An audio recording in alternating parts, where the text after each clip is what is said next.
Hello everyone, today we have new video review, and as you can see, this time we are going to talk about fresh release from Eduard.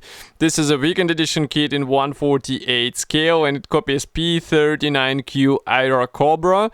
So it's a well-known plastic from Czech manufacturer, but this time it comes in a revised weekend edition. We have a commercial sample here, by the way, so it means you will get exactly the same stuff as what you'll see in this video, and it also means that we have revised version and there will be some new features.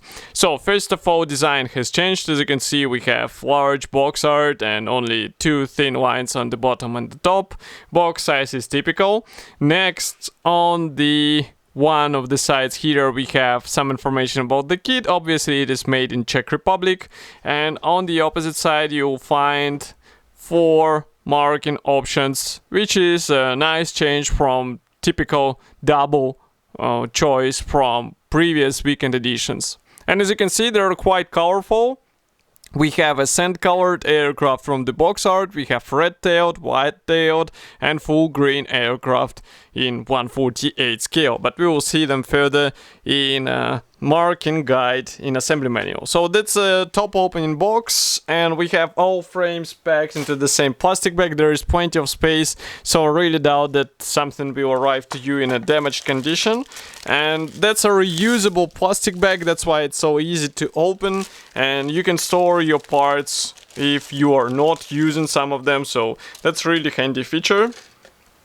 And I suggest to start with a clear plastic sprue, which was packed on the top. So as you can see, it comes in this nice Ziploc bag. It was done in order to avoid any accidental scratches if it would be packed without it. And here we have Canopy Parts. So in case you forgot, Airacobra has car doors, so that's why we have them also molded as a clear plastic parts.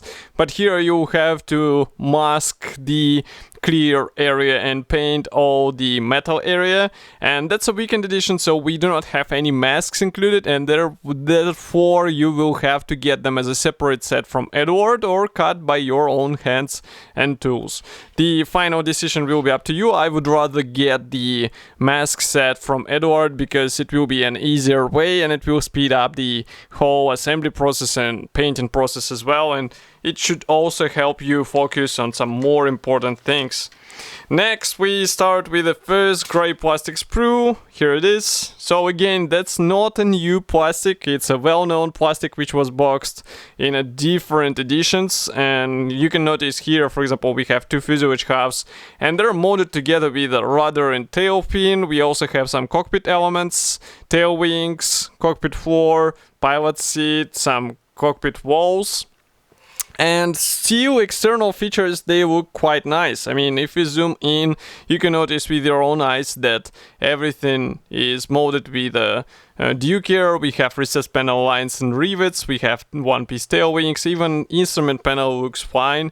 And let's flip over it. So here you can see that cockpit will be assembled separately, it will be just enclosed between fuselage halves, and there are no guiding pins in this fuselage halves, so that's something to keep in mind. That's not, let's say, something I would advise to beginner modelers, because they will have a funny time with such feature.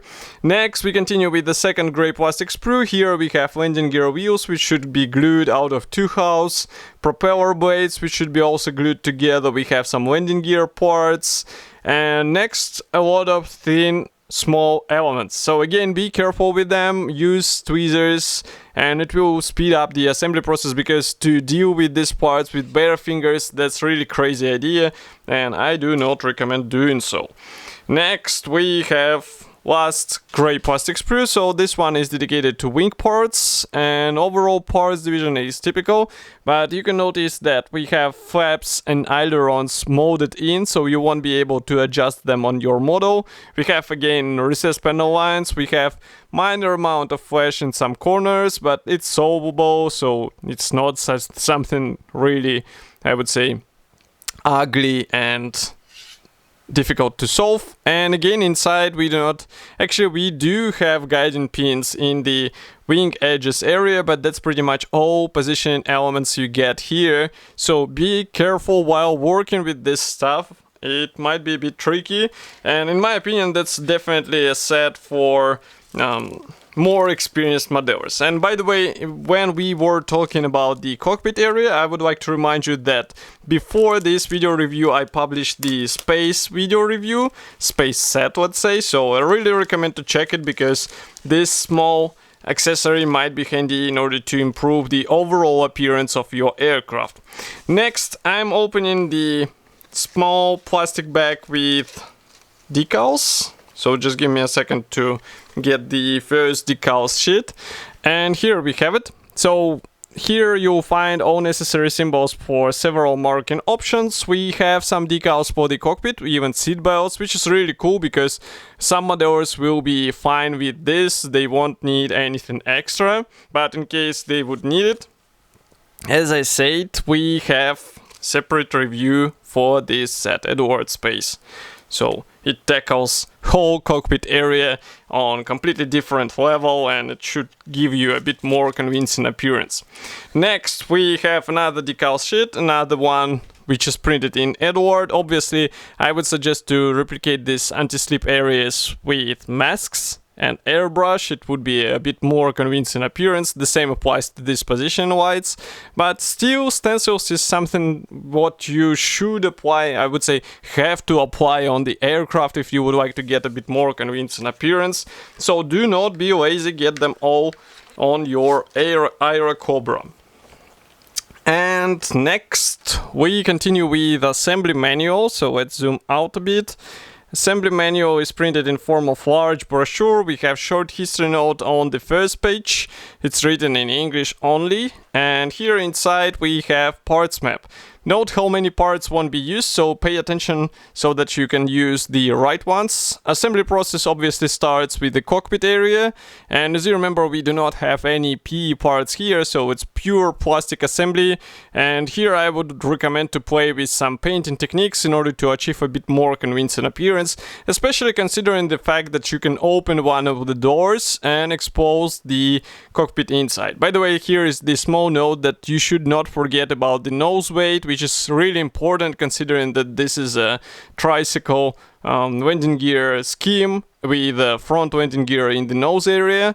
Next we continue with some radiator grille parts and also their covers. We assemble main landing gear wheels, and as far as you can see there is a choice between two wheels version, whether you would like to replicate the weight effect or not. Next we continue with bombs or fuel tanks. It will depend on the marking option you choose. We also assemble the tail landing gear and install it into the place. Exhaust stacks are separate. You can also assemble open doors, as I said before. That's a really useful feature if you would like to show the open aircraft. Here we have marking guide. So first aircraft is from March 1944, another one is from August 1943.